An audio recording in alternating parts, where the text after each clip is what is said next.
Hello, and welcome to Sonata She Wrote, the channel... Oh!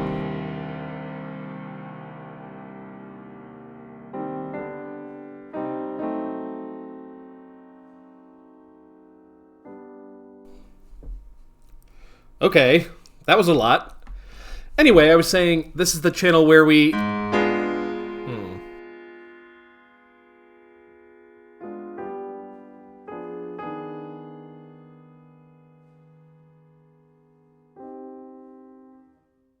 Well, maybe we had better let Beethoven work through these feelings, and then we can continue.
As I was saying, this is the channel where we get just a little bit theoretical, and what you just heard is the slow introduction to the first movement of Beethoven's Grand Sonata Pathétique, Opus 13.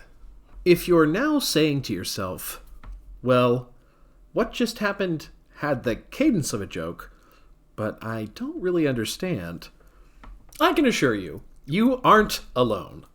If you trust me and hold tightly to my hand, even that obscure goof and its relation to the coming sonata form will become crystal clear. This grand and grave slow introduction is a marker from Beethoven of how epic the scale of this sonata will be. Before we dive into the theory a bit, I do want to point out, even though this is arguably one of the most famous openings of any piece of classical music, I don't think it's widely known how early in Beethoven's oeuvre it is. The piece was written in 1798. Beethoven himself was only 27 years old. I bring this up just to highlight how innovative it was for the time. Piano sonatas did not usually have slow introductions, as they were more often works of a smaller scale. This piece, on the other hand, is almost symphonic in scope. A little amuse-bouche of the maximalist Beethoven would become. In this slow introduction, we have all four zones typical of the material. We open with heraldic calls to action. Beethoven almost grabs you by the shirt and says, "We're having a problem, and this is it! This minor key! We're in C minor!" It's immediately followed by the softer lyrical material in major, thematically tied to the opening bars, of course. This material then sequences, searching and searching for the dominant preparation, which finally arises in the 9th and 10th bars. The nearly titanic struggle of this slow introduction to even reach the dominant does not augur well for a successful sonata.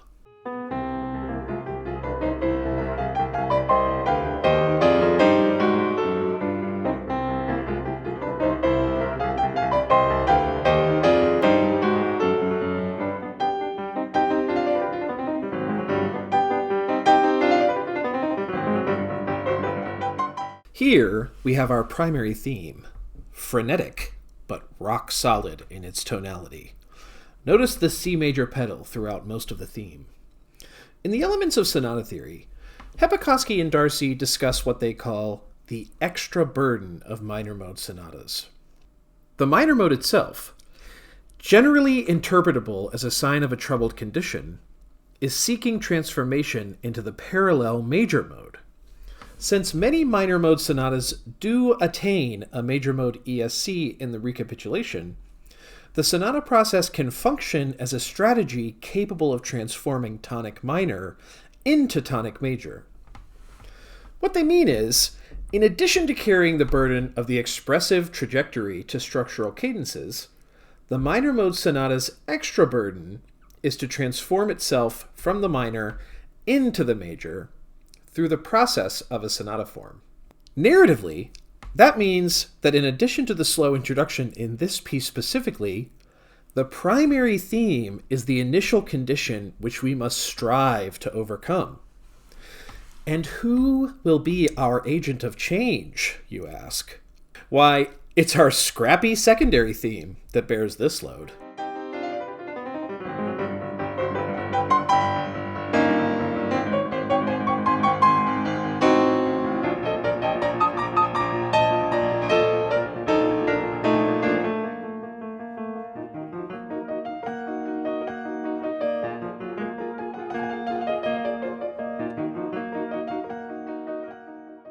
Although our transition, which I've marked as beginning in measure 35 with the energy gain of the bass G eighth notes, successfully transitions to the dominant of global 3, which is E flat, our initial S theme, marked S1.1, can't cope. It appears in a somewhat frantic E flat minor, when E flat major would be the more normative and narratively positive choice. This theme jumps neurotically back and forth from bass to treble, trying to sort out its issues. But can it? Can we reach an essential closure? Will it be in the major or the minor?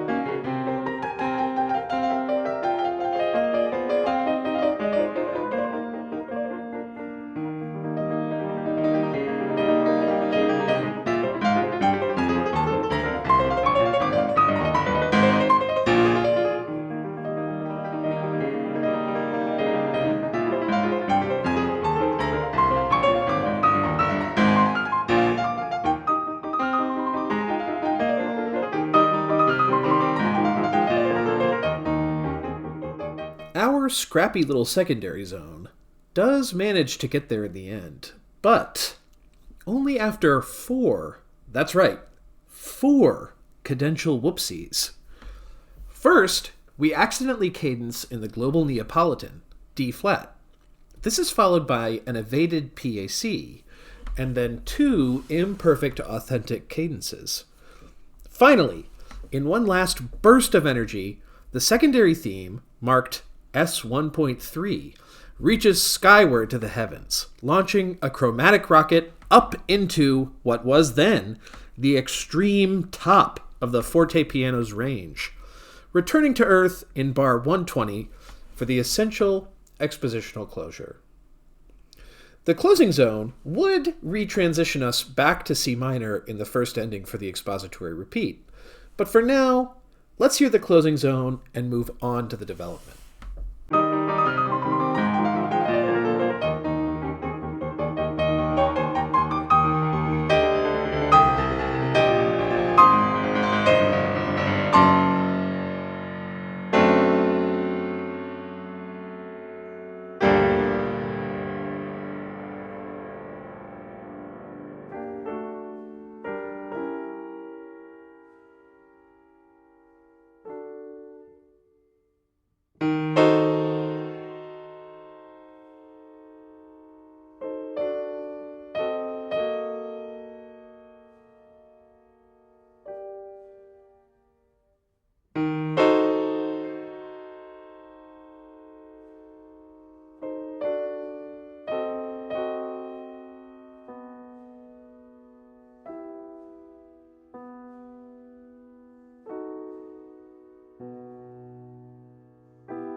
If you've been patiently waiting for me to unpack the opening goof of this video, we've finally arrived. Beethoven is interrupting, do you get it? The flow of his own sonata form by interpolating the music of the slow introduction between his exposition and his development. The uninitiated may not know, but this is a highly deformational move by the young Beethoven. Slow introductory material is exclusively considered to be outside of the time frame of sonata space, meaning that it is sort of like a narrator, hopping forward or backward in the story's flow to comment on what is about to happen. In this case, as in the closing monologue of the act of a play, the narrator is stepping in to comment on the difficulty of cadencing in a hopeful key. Perhaps they are even expressing doubts that our structural closure will be able to replicate this feat. As for the coming development, in sonata theory terms, what we typically watch out for is the rotational aspects of this section, meaning, will there be material from both sides of the medial caesura, in which case it would be fully rotational, or from only half of the expository rotation, which would be partially rotational. Of course, there's much more happening, but in this brief overview, we're zoomed out to the galactic level.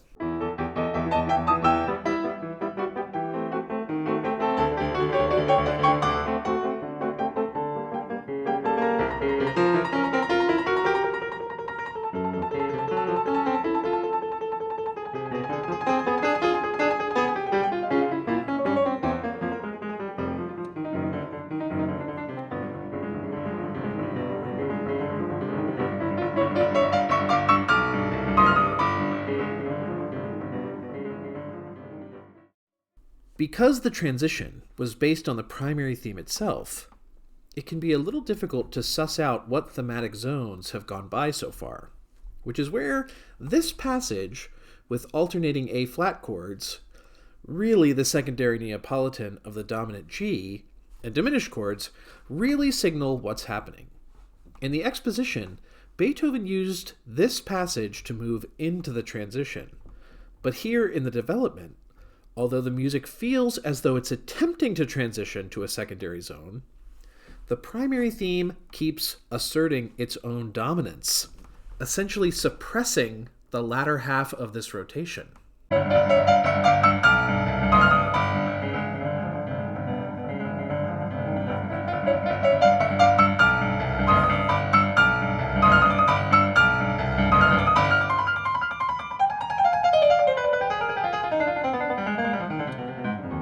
In the Elements of Sonata Theory, Hepekoski and Darcy write that the presence of a stormy, blocked rotation in the development, P and/or TR material only, can signify that the development is dominated by the negative or fatalistic minor mode materials of the exposition. Of course, this is not always the case, as many major mode sonatas have developments which are only partially rotational. But in addition to Hepekoski and Darcy's specific mentioning of the pathétique in regards to this blocked rotation, I also think it's very audible in the music that this is what's happening. We've reached the end of the development's retransition section, and Beethoven is tossing out a sonic rope in these eighth notes to connect these two sections.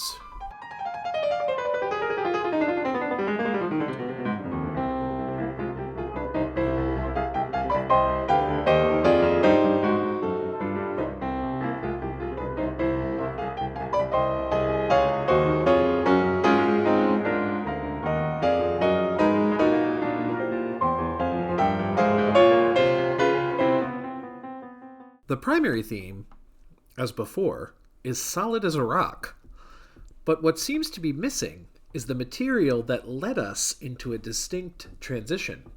Here we have more of a primary theme and transition theme that are merged together, for which Hepekoski and Darcy use this arrow symbol between the two letters. But what's this? Our transition is going off the rails a bit. It opens a caesura on a C major chord. Perhaps in a desperate attempt to help the secondary theme?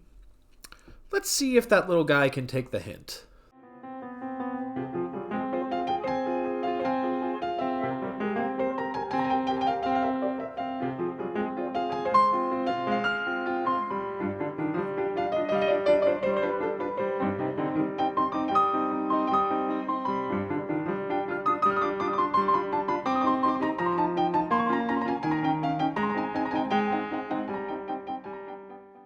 Now, this section is really out of whack.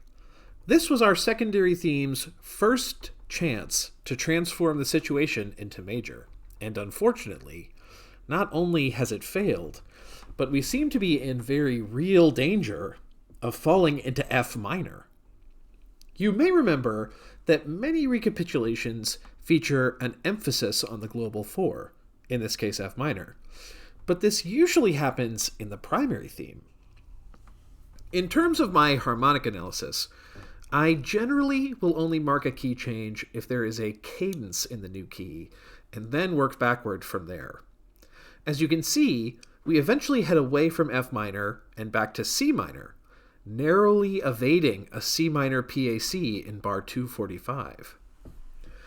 The appearance of this theme in C minor is not positive, but our world is not yet shattered, as it took the appearance of 2 additional S zones to make it to a final cadence in the major. Cross your fingers and hope for the best as we continue.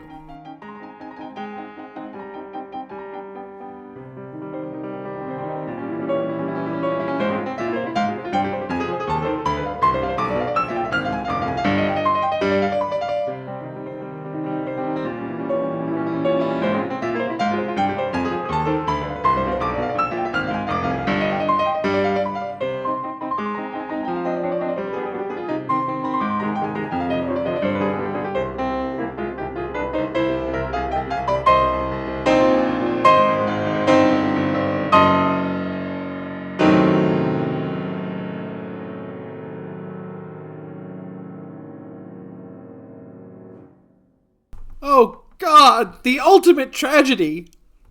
These 2 themes, S1.2 and S1.3, both appear in minor, and unfortunately, they seem to delight in cadencing in this key.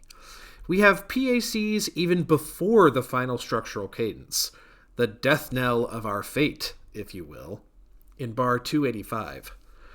This is what Hepikoski and Darcy mean by the extra burden of minor mode sonatas. In terms of its structure, this sonata is a success. But narratively, we're experiencing the ultimate tragedy. The secondary theme, our protagonist, the agent of change, was unable to triumph over the initial condition of the primary theme's minor mode.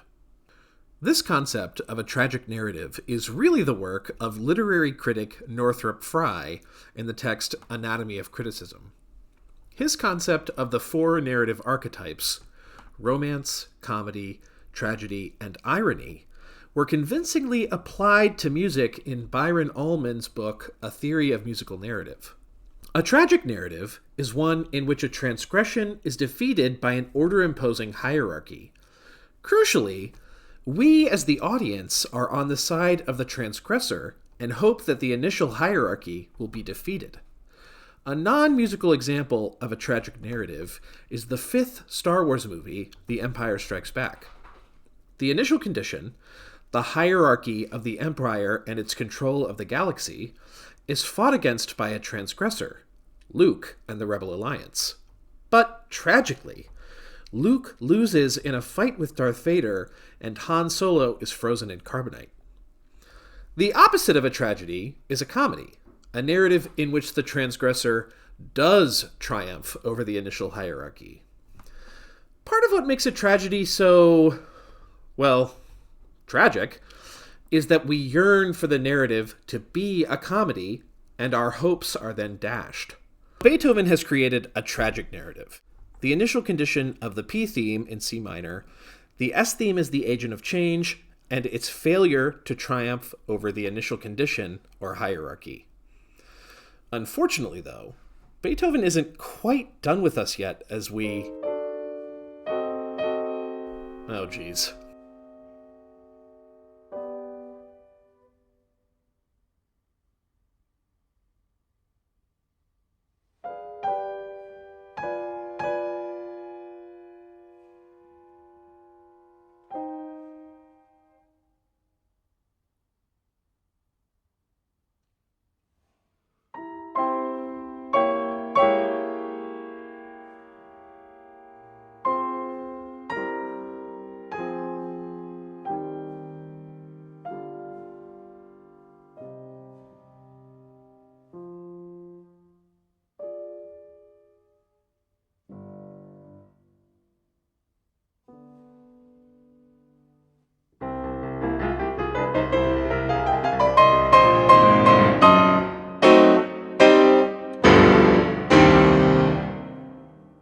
After one final, lamenting, desolate interpolation of the slow introductory material, an aggressive and dramatic P-based coda closes the movement with gusto. I hope you now have a slightly better understanding of the formal constructs Beethoven is both following and subverting in this movement.